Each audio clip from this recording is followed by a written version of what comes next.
Buenas tardes, licenciada. Buenas tardes, compañeros. Mi nombre es Elisa Rodas, del cuarto semestre de la carrera de licenciatura en Química Biológica. El día de hoy tengo el agrado de compartir con ustedes un poco acerca del tema virus de la hepatitis.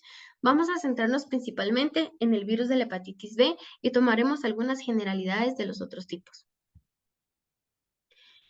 Pero como muchos de los descubrimientos, el del virus de la hepatitis B también fue un producto de la casualidad, tanto como la perseverancia de algún médico.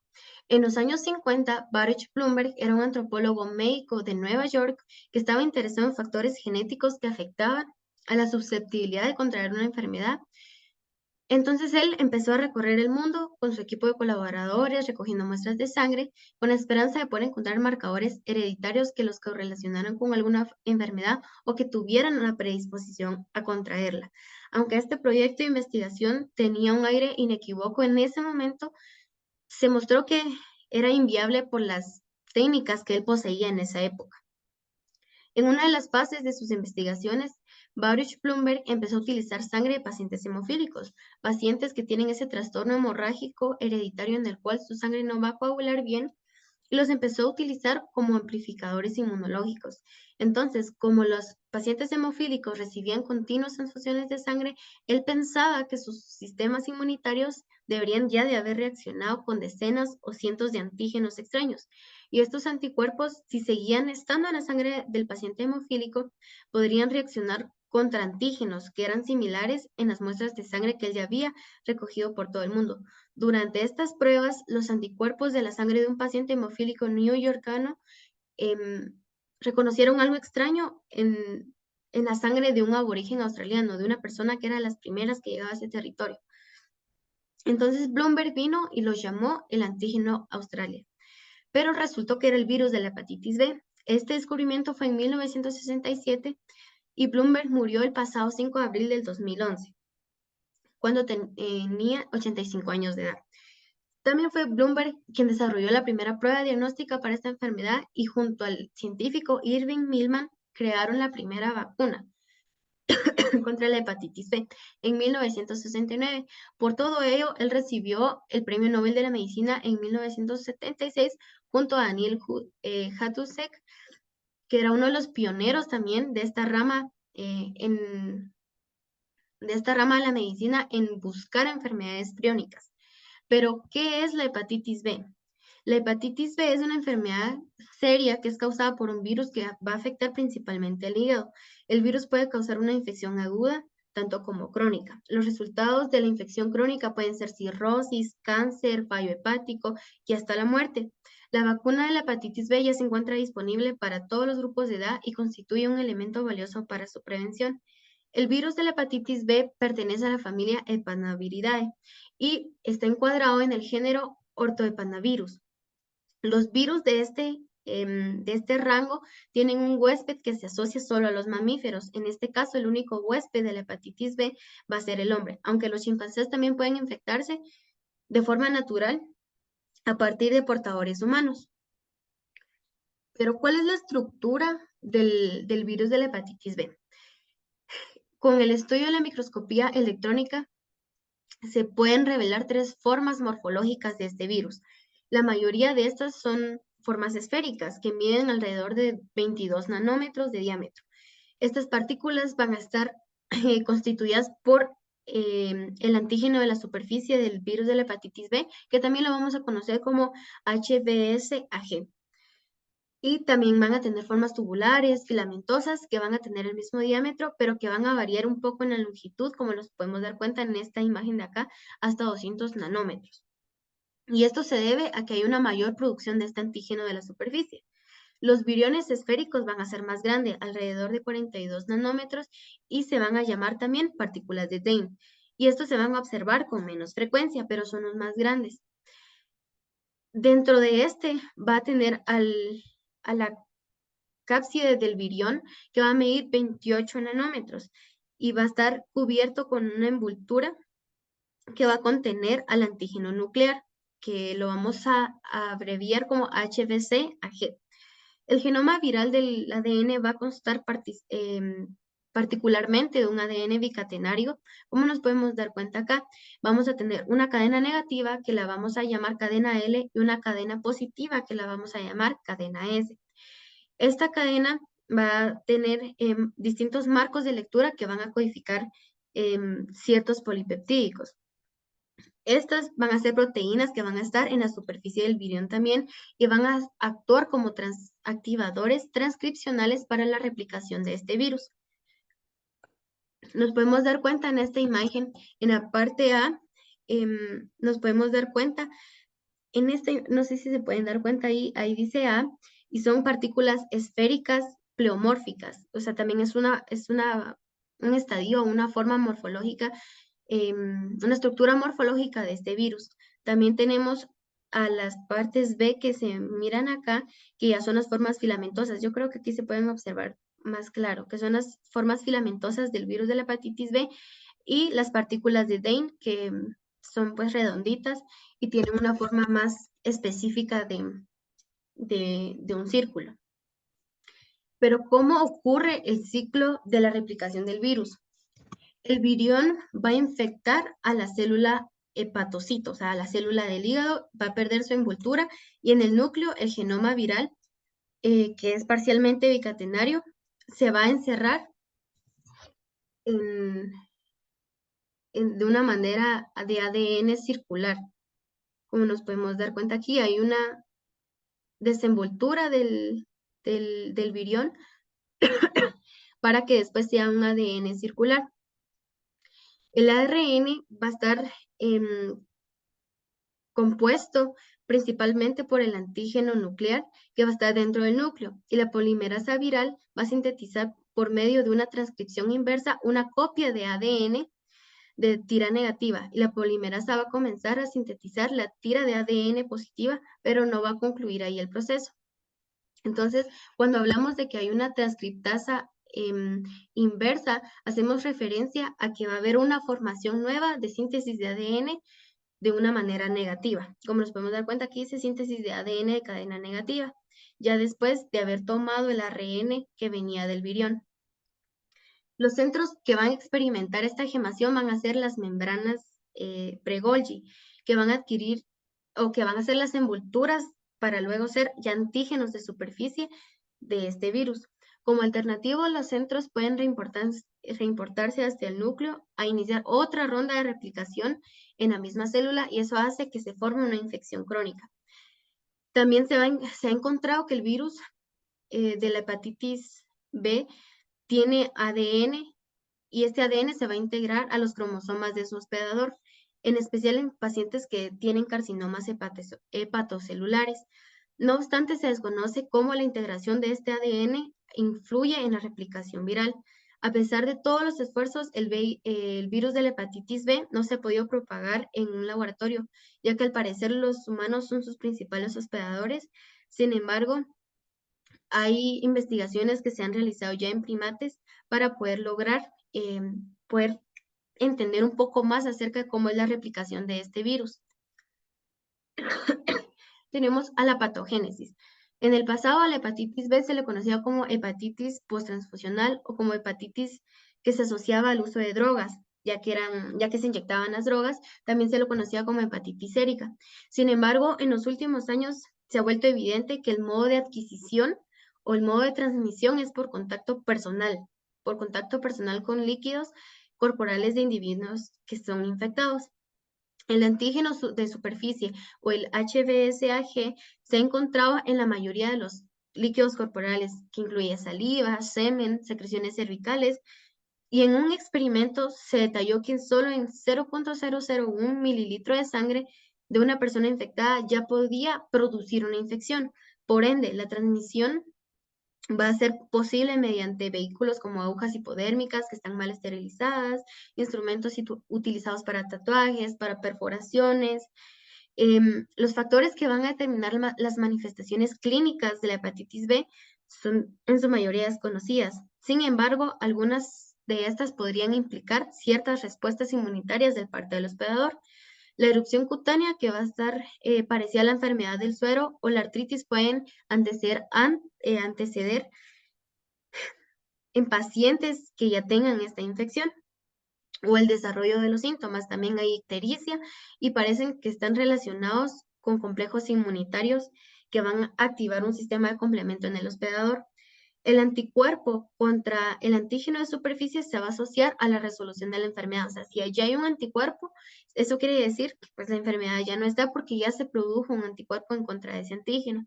También es posible que la inmunidad celular sea importante en la respuesta del hospedador, ya que muchos de los pacientes que tienen una función insuficiente de linfocitos T tienen una mayor incidencia a contraer una infección crónica por el virus de la hepatitis B. Los anticuerpos van a aparecer durante la infección y van a estar presentes en portadores que son crónicos, que han replicado varias veces el virión de la hepatitis B y no brindan protección, o sea, se vuelven a infectar. Las lesiones morfológicas del virus de la hepatitis B también se van a asemejar a aquellas que son producidas por otros tipos de virus. En la hepatitis B activa crónica hay focos de inflamación que pueden provocar necrosis en los hepatocitos, que son las células del hígado, colapso en la estructura reticular del hígado y fibrosis progresiva. Aquí podemos darnos cuenta en esta imagen que está pues teñida, ¿verdad? Con una tinción tricrómica de Mason, que nos muestra ya nódulos que son cirróticos, que ya tienen cirrosis, y una parte de cicatrización fibrosa, que es una de las características principales de las personas que contraen el virus de la hepatitis B. ¿Cuál es la epidemiología de esta infección? La epidemiología ocurre por todo el mundo. Hay una distribución mundial con tasas de prevalencia que varían entre los países, pero que tienen al menos alrededor de unos 400 millones de personas. Los portadores clínicos crónicos constituyen el principal reservorio de infección en algunos países, particularmente en el Extremo Oriente. Cerca del 10% de los pacientes que tienen VIH también son portadores crónicos del virus de la hepatitis B. Y los portadores crónicos son comunes en el Extremo Oriente. En Estados Unidos se va a estimar que hay 1.25 millones de personas que están infectadas y 300.000 nuevos casos cada año.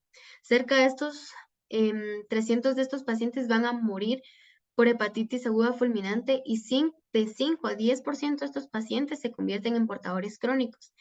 Hasta 4.000 personas mueren al año por cirrosis que es asociada a la hepatitis B. Las áreas con alta prevalencia van a estar marcadas de color negro y las áreas con prevalencia moderada van a estar marcadas de color gris. El virus se va a contagiar de una manera vertical, de una manera parenteral y por contacto sexual.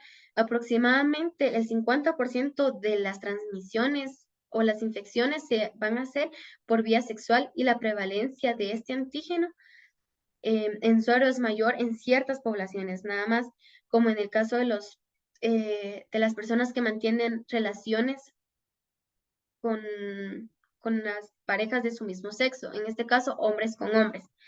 Pacientes que están sometidos a hemodiálisis o que son terapias que los inmunocomprometen, pacientes que tienen síndrome de Down y que usan drogas.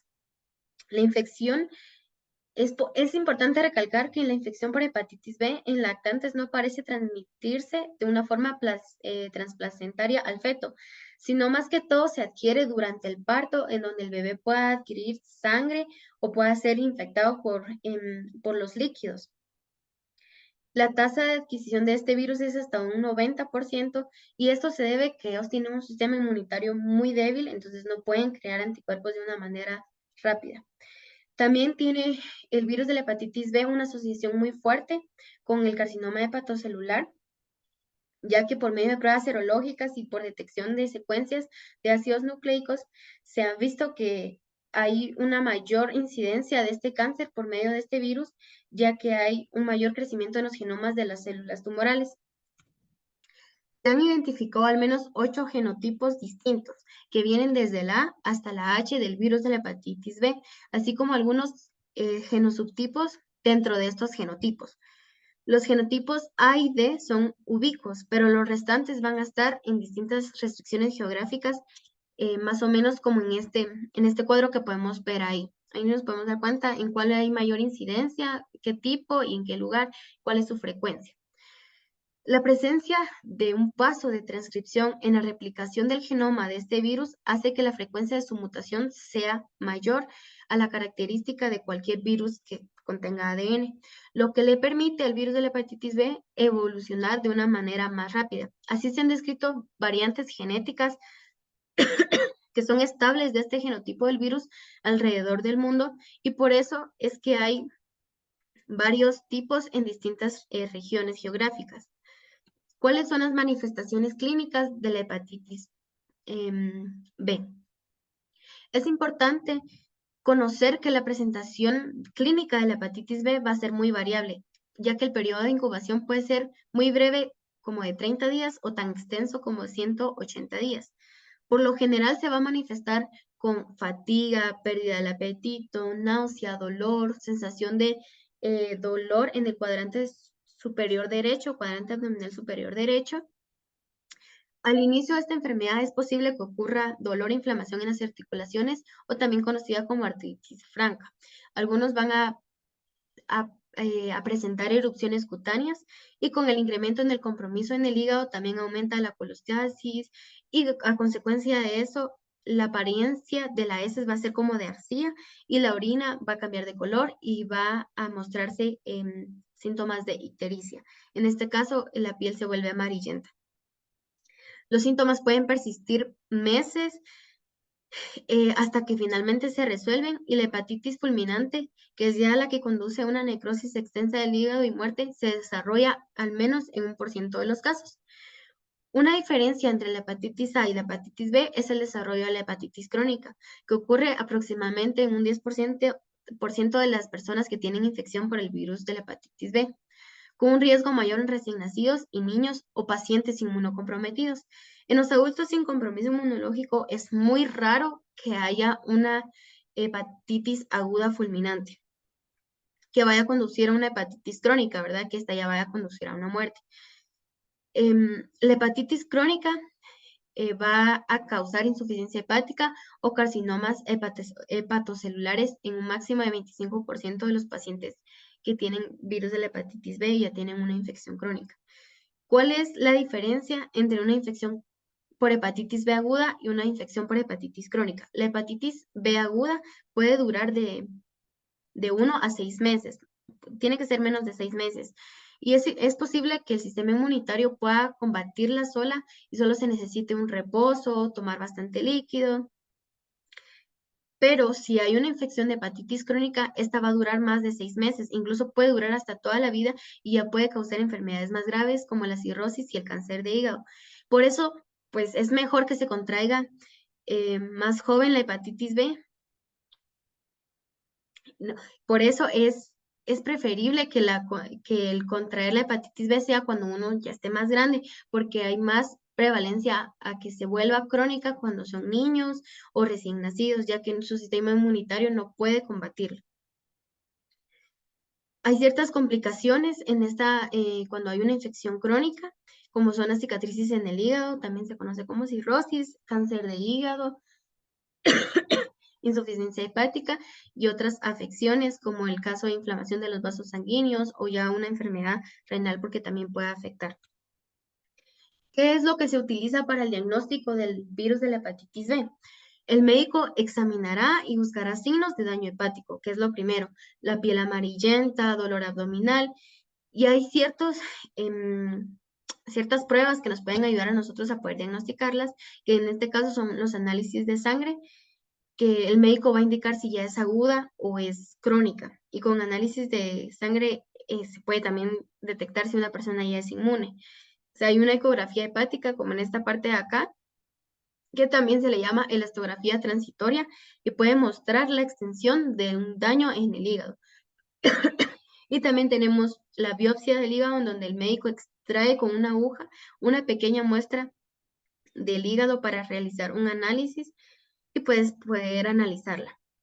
También se van a disponer de pruebas serológicas que son comerciales contra el antígeno de la superficie, contra el antígeno nuclear, contra la glucoproteína que está en el antígeno nuclear.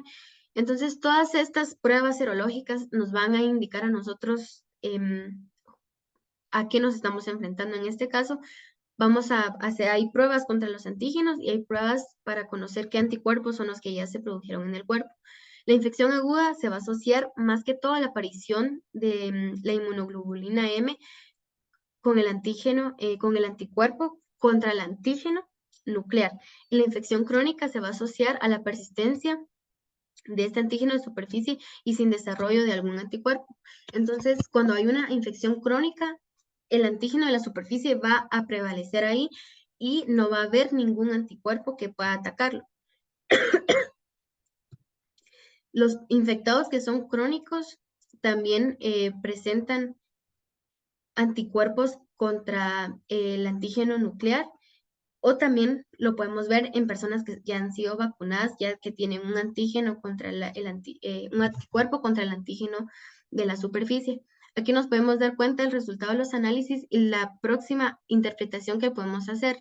En este caso, si es positivo el antígeno de superficie, pero no hay un anticuerpo contra el antígeno de superficie ni el antígeno nuclear, eso quiere decir que hay una infección aguda inicial y es necesaria la confirmación. Y así podemos ver en cada caso. En este caso aquí nos podemos dar cuenta que ya hay una vacuna, ya hay una protección ahí, ya que no hay un antígeno de superficie, pero ya hay anticuerpos contra el antígeno de superficie. Entonces eso quiere decir que ya no puede haber infección.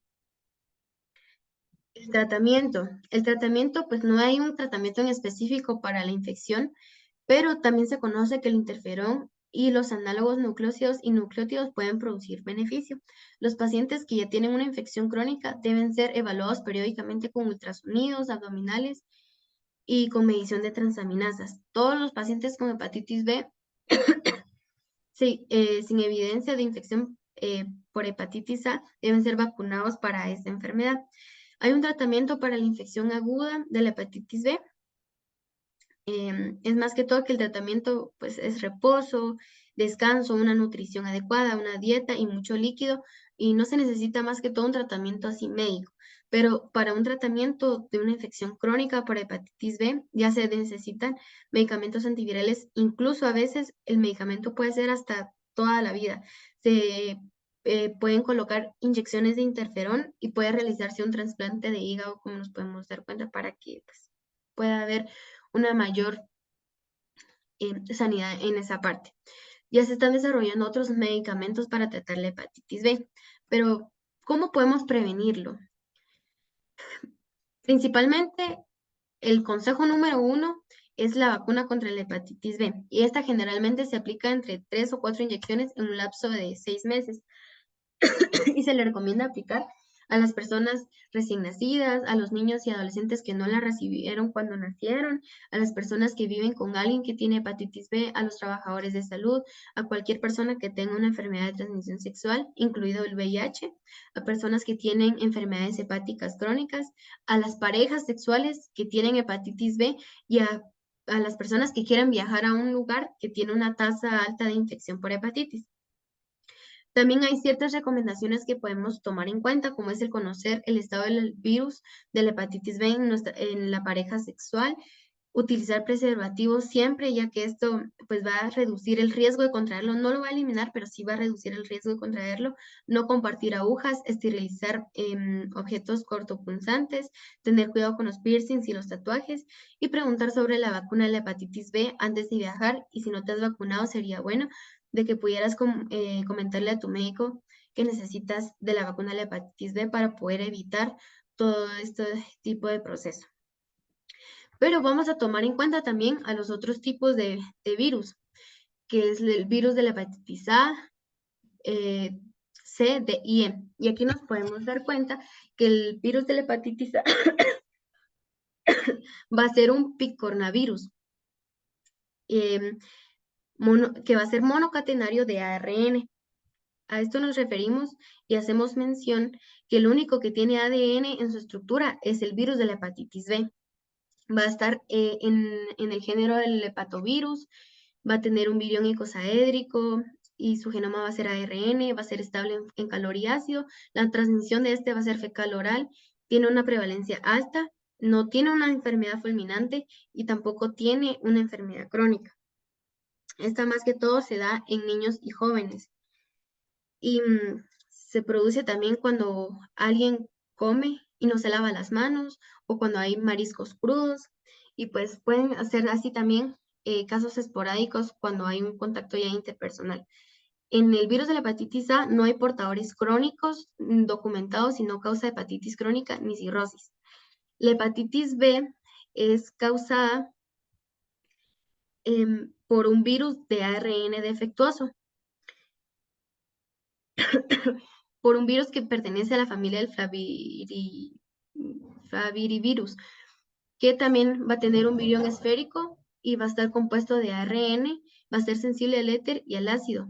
Su manera de transmisión va a ser parenteral, va a tener una prevalencia media, y es que a veces la infección por este virus se produce